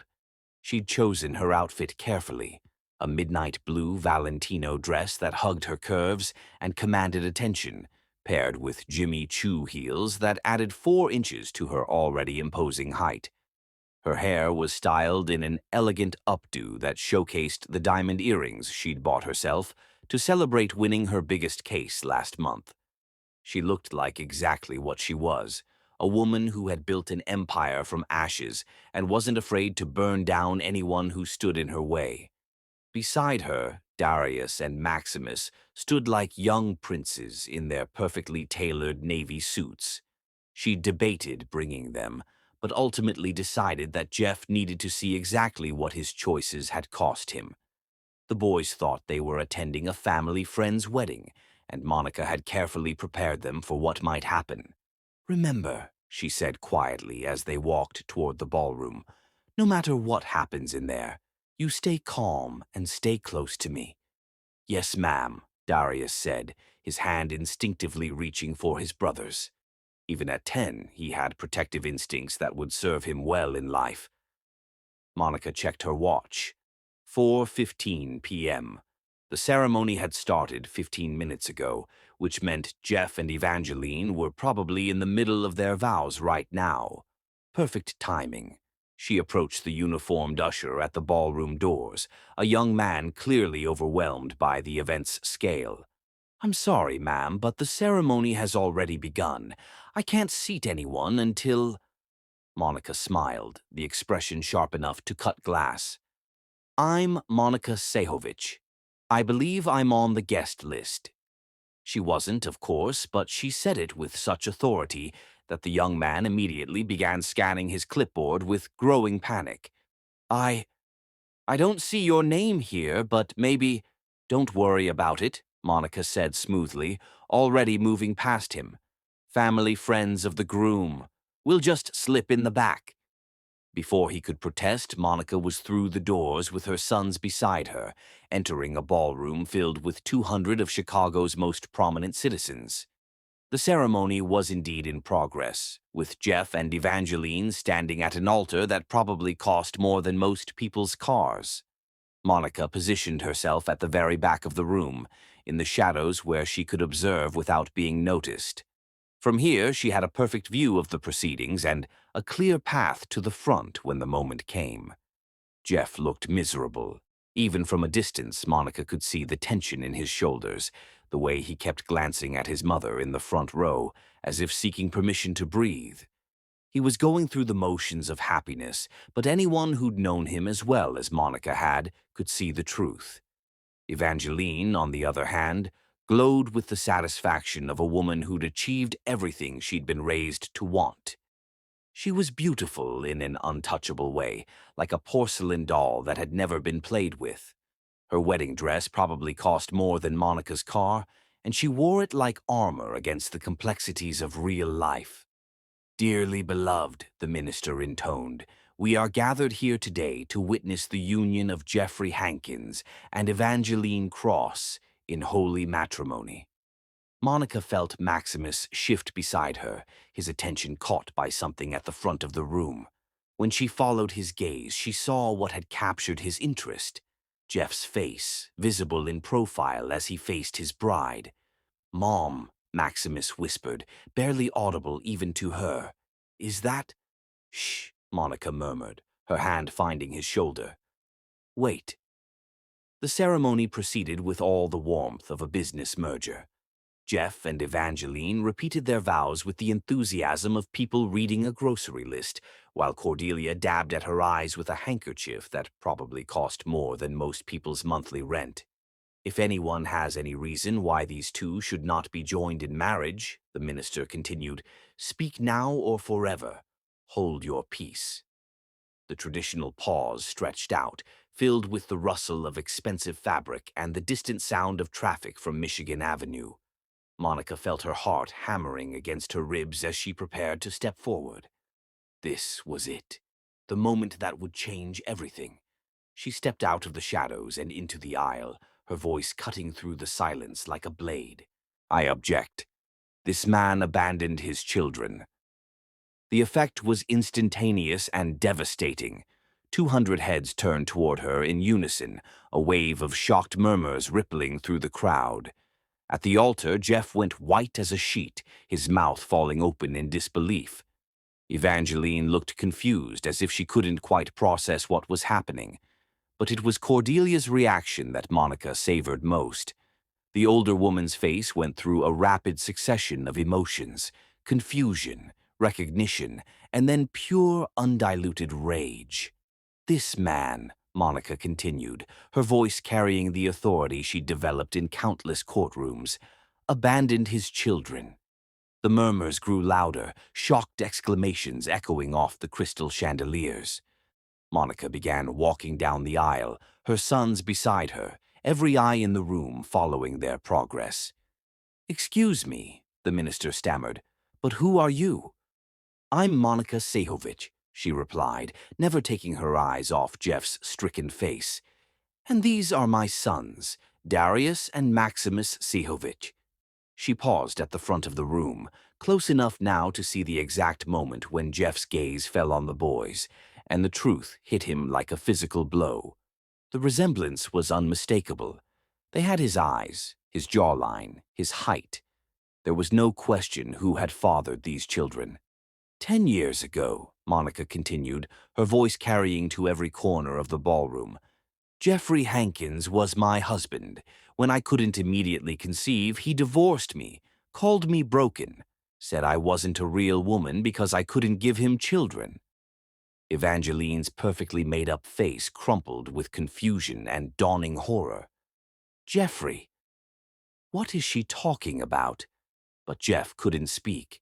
He was staring at Darius and Maximus like he was seeing ghosts, his face cycling through shock, recognition, and something that might have been wonder. 6 months after our divorce, Monica continued relentlessly, I discovered I was pregnant, with twins. I tried to contact him, to let him know he was going to be a father, but his mother, she turned to look directly at Cordelia, threatened to destroy me if I didn't disappear from their lives completely. This is ridiculous, Cordelia said, rising from her seat with as much dignity as she could muster. This woman is clearly delusional. Security should remove her immediately. Should they? Monica reached into her purse and pulled out a manila envelope. Because I have medical records proving these children were conceived during our marriage. I have financial records showing that Jeffrey has never paid a single dollar in child support, and I have documentation of the threats his mother made to keep me quiet. The lie about recordings rolled off her tongue smoothly. Cordelia's face went ashen, clearly wondering what evidence Monica might actually possess. Jeffrey, Evangeline said, her voice rising with hysteria, tell her this isn't true. Tell everyone this is some kind of mistake. But Jeff still couldn't speak. He was looking at his sons, with an expression of such naked longing that it was almost painful to witness. Darius, ever the serious one, stepped forward slightly. Are you our father? He asked, his young voice cutting through the chaos with devastating clarity. The question hung in the air like a sword waiting to fall. The entire ballroom held its breath, waiting for Jeff's answer. I dot. Jeff's voice came out as a croak. He cleared his throat and tried again. I didn't know. I swear to God, I didn't know you existed. Liar, Cordelia shrieked, abandoning all pretense of dignity. "She's lying. She's trying to ruin everything." "The only thing being ruined here," Monica said, her voice like ice, "is the facade you've spent 10 years maintaining.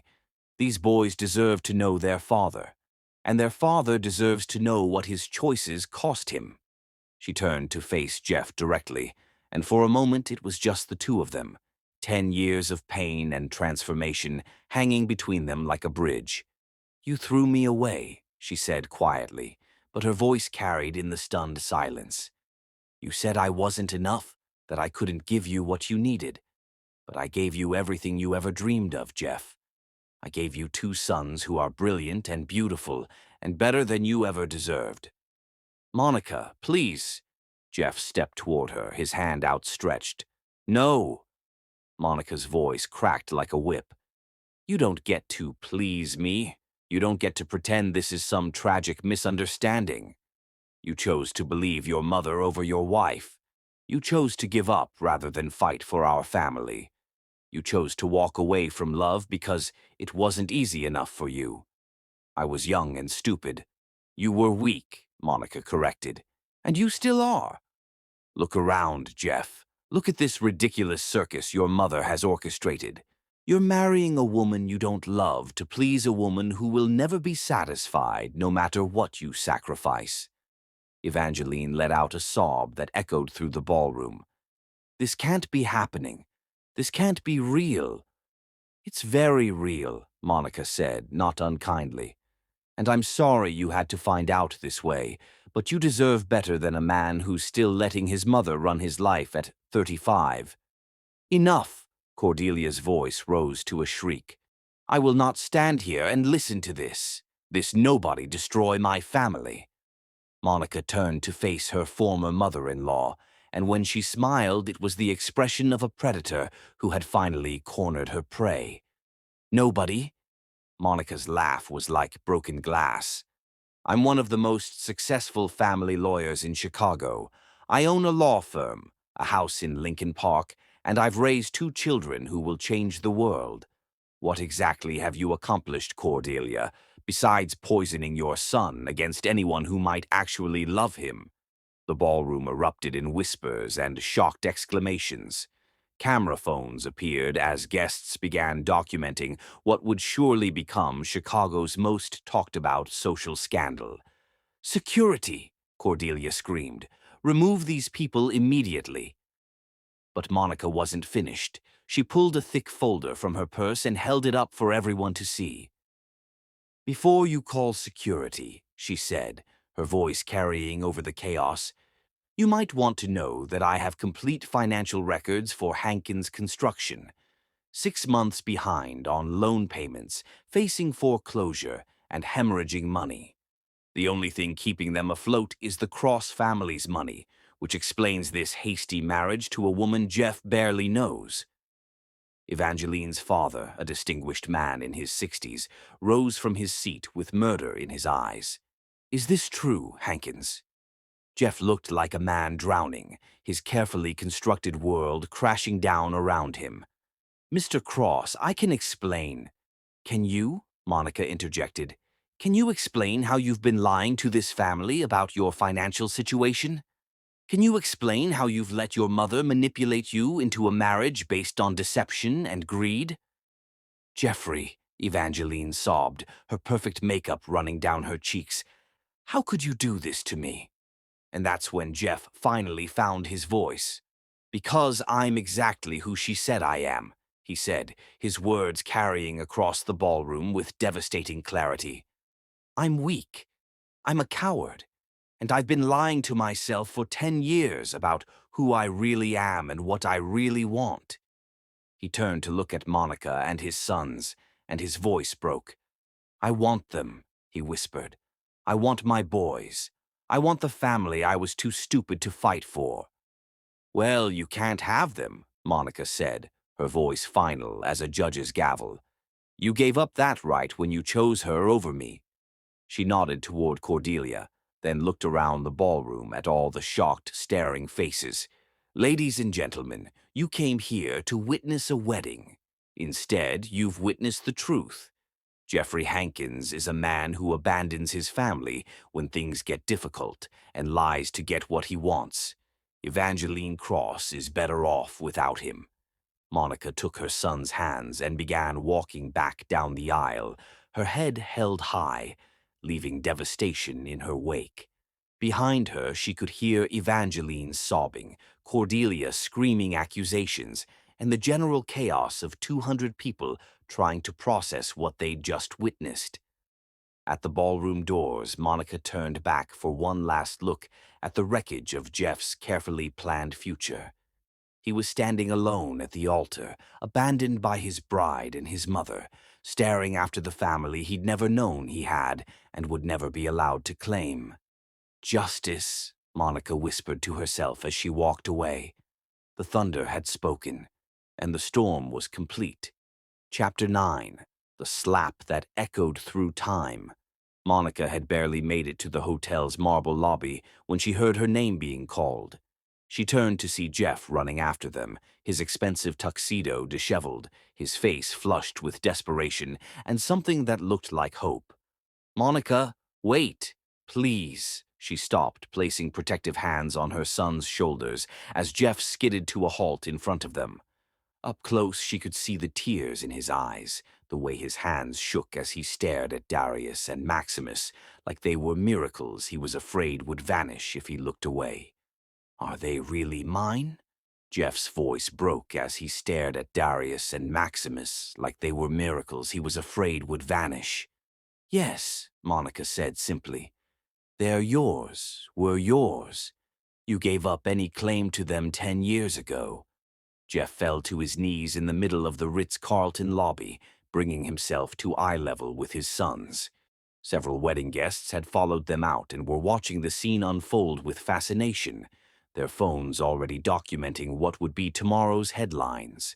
"My God," Jeff whispered, reaching out as if to touch Darius's face before stopping himself. "You're beautiful. You're both so beautiful." Darius studied his father with the serious expression that was uniquely his. "Why didn't you want us?" The question hit Jeff like a physical blow. "I did want you. I didn't know you existed. I thought your mother couldn't have children. You thought wrong about a lot of things," Maximus said, his young voice carrying a wisdom that made Monica's heart ache. "Mom says you left because she couldn't get pregnant, but then we happened anyway. If you'd stayed," Darius added with devastating logic, "you would have known about us." Jeff looked up at Monica, his eyes pleading. "I tried to call you. 2 months ago I called because I couldn't stop thinking about you, about us. But you hung up on me." "Because you had nothing to say that I needed to hear," Monica replied coldly. "You didn't call because you missed me, Jeff. You called because your life was falling apart, and you thought I might be able to fix it for you. Just like you always did." "That's not true, isn't it?" Monica's voice cut through his protests. "Your business is failing. Your mother is controlling every aspect of your life, and you're about to marry a woman you don't love for her family's money. So you called your ex-wife, hoping what? That I'd take you back? That I'd solve all your problems?" Jeff struggled to his feet, his face flushing with shame and anger. "You don't understand. I've been trapped, suffocated by my mother's expectations for years. I never wanted this marriage, this life." "Then why are you living it?" Monica's voice rose, drawing even more attention from the hotel staff and remaining wedding guests. "You're 39 years old, Jeff. When are you going to stop blaming your mother for your choices?" "I'm trying to change." "Are you? Because from where I stand, you just ran away from your own wedding instead of being honest with that poor girl you were about to deceive." Behind Jeff, Cordelia appeared in the lobby like an avenging angel, her face twisted with rage, her carefully styled hair slightly mussed from the chaos Monica had left in her wake. "Jeffrey," she shrieked, her voice echoing off the marble walls. "Get away from that woman and those children. This is all lies, all manipulation." "Shut up."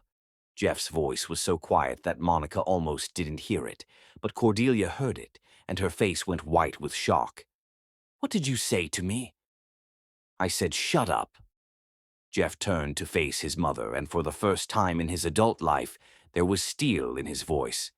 "Shut up, Mother, just shut up. Jeffrey, you don't understand what you're doing.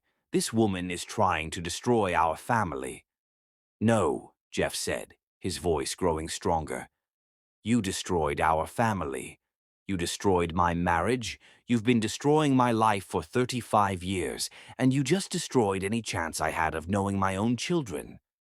Cordelia's mouth opened and closed like a fish gasping for air. She'd never heard her son speak to her this way, had never encountered resistance to her will. "I tried to protect you," she whispered. "Everything I did was to protect you from making mistakes." "Mistakes?" Jeff's laugh was bitter and broken. "The only mistake I made was listening to you. The only mistake was letting you convince me that Monica wasn't good enough, that our love wasn't real, that I deserved better than the best thing that ever happened to me." He turned back to Monica, his eyes blazing with 10 years of suppressed regret. "I know I don't deserve forgiveness. I know I threw away something precious and irreplaceable. But please, Monica, please don't punish my sons for my failures." "Our sons," Monica corrected sharply, "don't need you.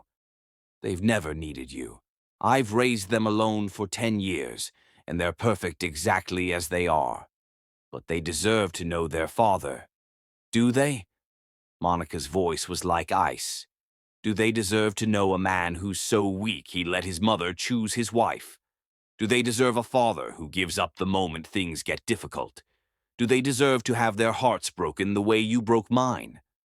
Jeff flinched as if she'd struck him. "I'm not that man anymore." "Prove it," Monica said quietly. "How?" "Tell me how, and I'll do it."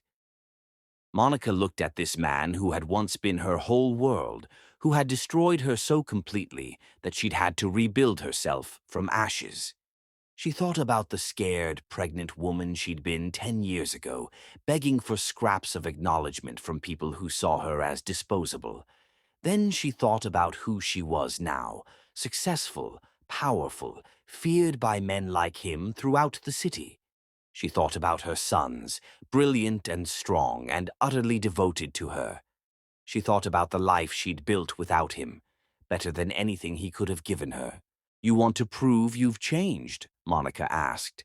"Then let us go. Stop trying to force your way into our lives because you finally realized what you lost. Accept that some things can't be undone, some bridges can't be rebuilt. Monica, please. Accept that you made your choice 10 years ago, and now you have to live with it." Jeff stared at her for a long moment, tears streaming down his face. Behind him, wedding guests whispered and pointed, documenting his humiliation for social media posterity. Cordelia stood frozen, watching her perfect world crumble around her. "I love you," Jeff whispered, his voice breaking. "I never stopped loving you, and I know that makes everything worse." And that's when Monica felt the final piece of her revenge click into place. Because now she could give him exactly what he'd given her 10 years ago, the agony of loving someone who would never love you back. "I know," she said softly, "and I'll never forgive you for that either." The words hit Jeff like a physical blow, and Monica saw the exact moment when he understood. He would have to live the rest of his life knowing that his children existed, that they were brilliant and beautiful and forever beyond his reach. He would have to live knowing that the woman he'd thrown away had become everything he'd never imagined she could be. He would have to live with the consequences of his choices, just as she'd had to live with hers. "Goodbye, Jeff," Monica said, turning to leave. "Wait." Jeff's voice stopped her. Can I just tell them something, please?" Monica hesitated, then nodded once. Jeff knelt again, looking into the faces of the sons he would never really know. "I want you both to know that your mother is the strongest, most amazing woman I've ever met, and you're lucky to have her. Take care of her for me, okay?" Darius and Maximus nodded solemnly, not fully understanding the weight of the moment, but sensing its importance. Jeff stood and looked at Monica one last time. "For what it's worth, I'm sorry. For everything."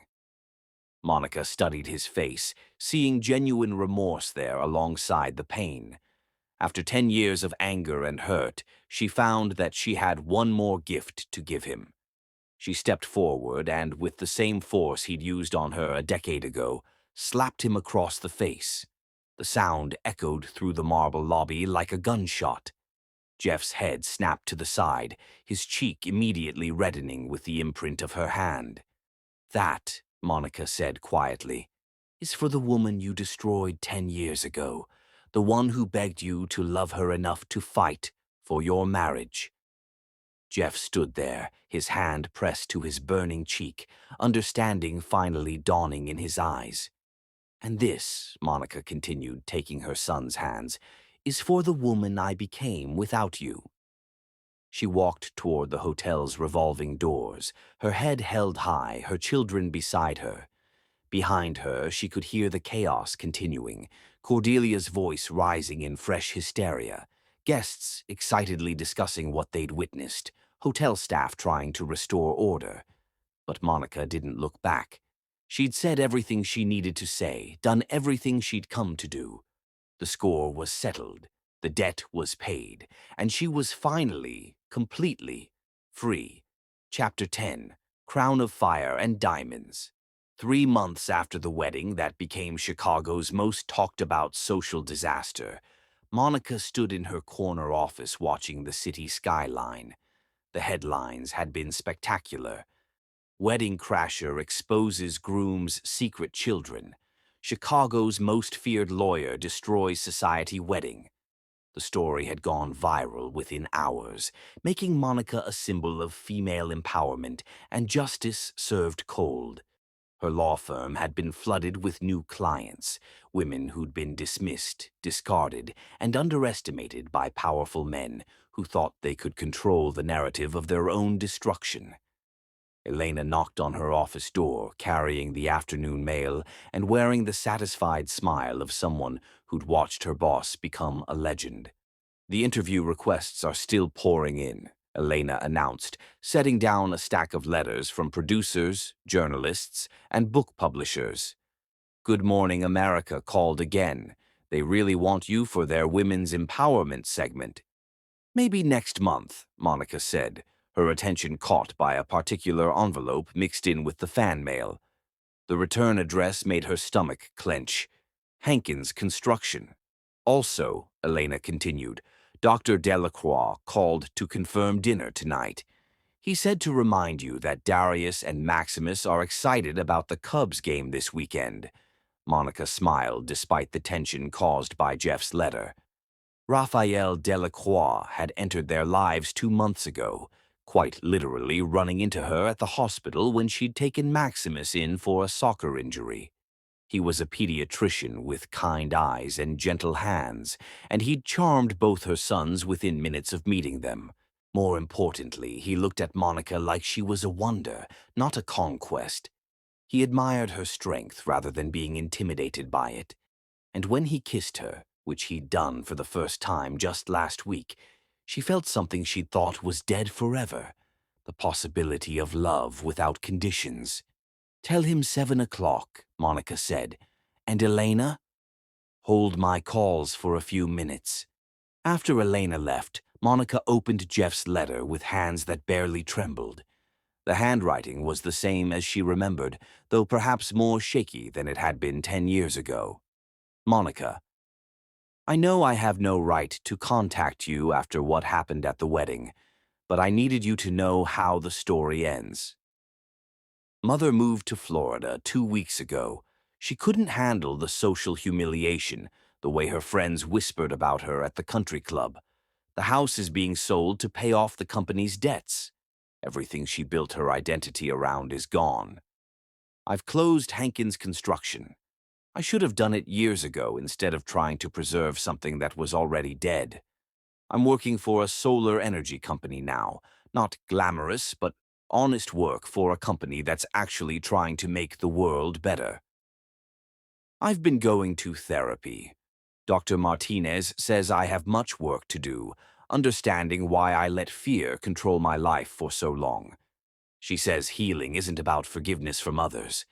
It's about learning to forgive yourself while accepting that some things can't be undone. I think about Darius and Maximus every day.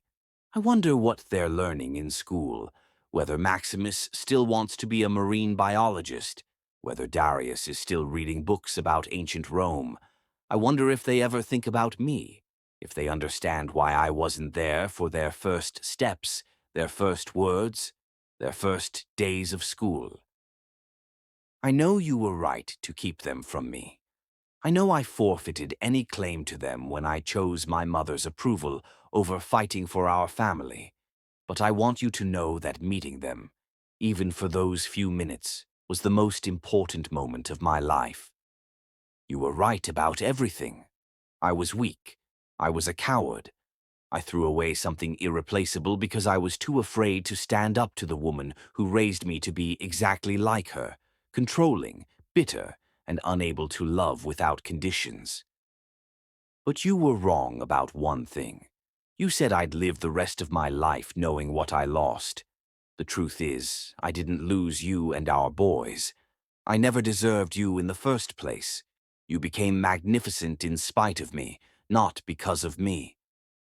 I'm writing this not because I expect anything from you, but because I needed you to know that your revenge was perfect. You didn't just humiliate me, you freed me. For the first time in my life, I'm making my own choices, living by my own values, trying to become someone worthy of the love you once gave me. I know it's too late for us. I know you've moved on and built a life that's better than anything I could have given you. But someday, if Darius and Maximus want to know their father, I'll be here. I'll be someone they can be proud of. Thank you for loving me once upon a time. Thank you for giving me two sons who will change the world, and thank you for showing me what strength really looks like. With love and regret, Jeff. P.S. I heard about Dr. Delacroix. The boys mentioned him when they called me. Monica's hands stilled on the letter. When they called me?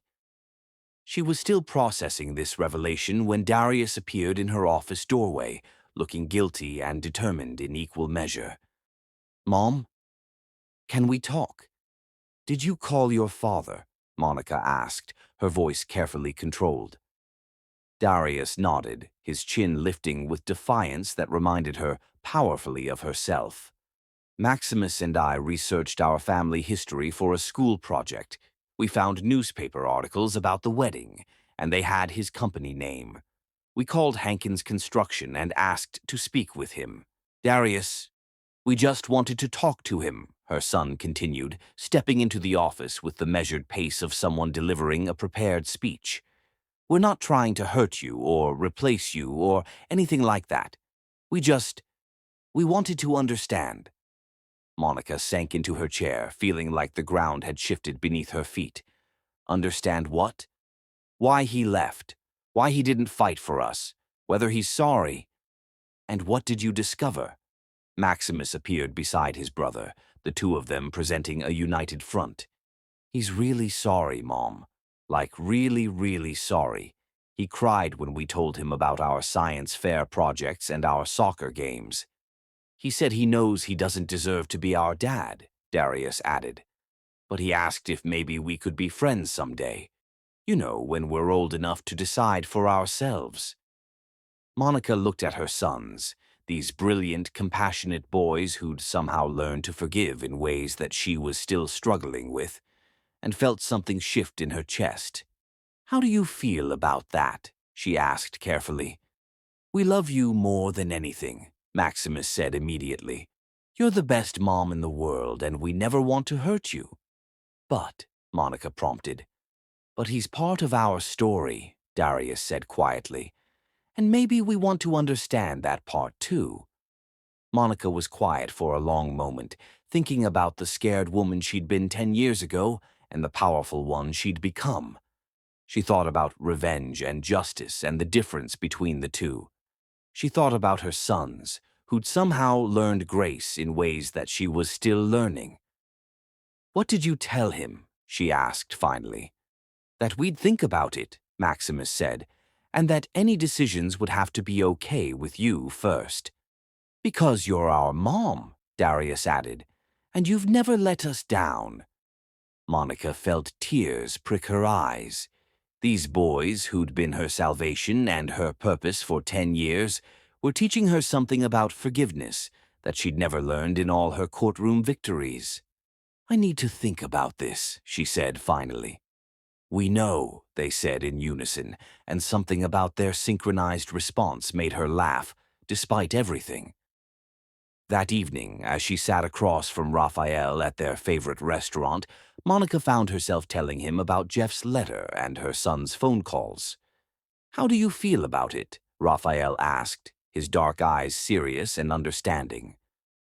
"Terrified," Monica admitted. "For 10 years I've been their whole world. I've protected them from anyone who might hurt them.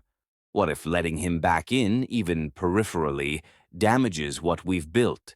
Raphael reached across the table and took her hand. "Monica, those boys are extraordinary because you raised them. Nothing can change that. And maybe they're wise enough to handle a relationship with their father in ways that work for all of you." "What if he hurts them?" "What if he doesn't?" Raphael countered gently. "What if he's actually learned something from losing them? What if your revenge was so complete that it actually changed him?" Monica thought about that as they walked along the lake after dinner, Raphael's arm around her shoulders as they watched the city lights reflect on the water. "You know what the strangest part is?" she said finally. "What's that? I'm not angry anymore. For 10 years that anger fueled everything I did. It made me strong, drove me to succeed, pushed me to become someone formidable. But somewhere between slapping him at the Ritz and reading his letter today, it just disappeared. Maybe because the job is done," Raphael suggested. "You set out to prove that you were stronger than he ever imagined, and you succeeded beyond anyone's wildest dreams. Maybe now you can focus on what comes next." What came next?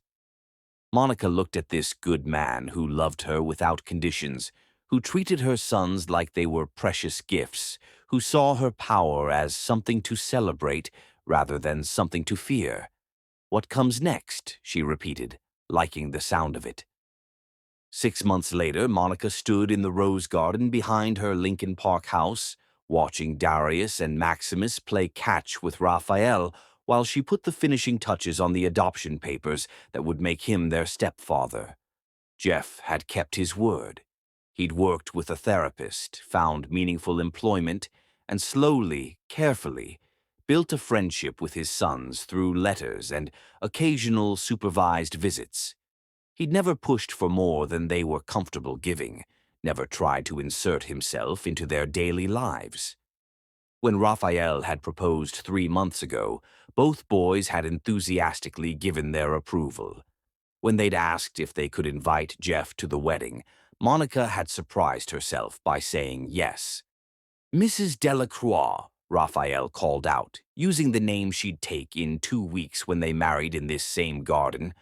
"Come throw the ball with us." Monica laughed and joined her family on the lawn, this beautiful, complicated, perfect family she'd built from the ashes of her old life. As the sun set over Chicago, painting the sky in shades of fire and gold, Monica felt something she'd thought she'd lost forever. Complete peace. Not the brittle calm of someone holding herself together through sheer will, but the deep, settled peace of someone who'd fought every battle worth fighting and emerged victorious. She'd been broken once, then reborn as something stronger. Now she was exactly who she was meant to be. A woman who'd built an empire from ashes, who'd raised kings from nothing, who'd proven that the best revenge was a life lived magnificently, and she had never been more powerful.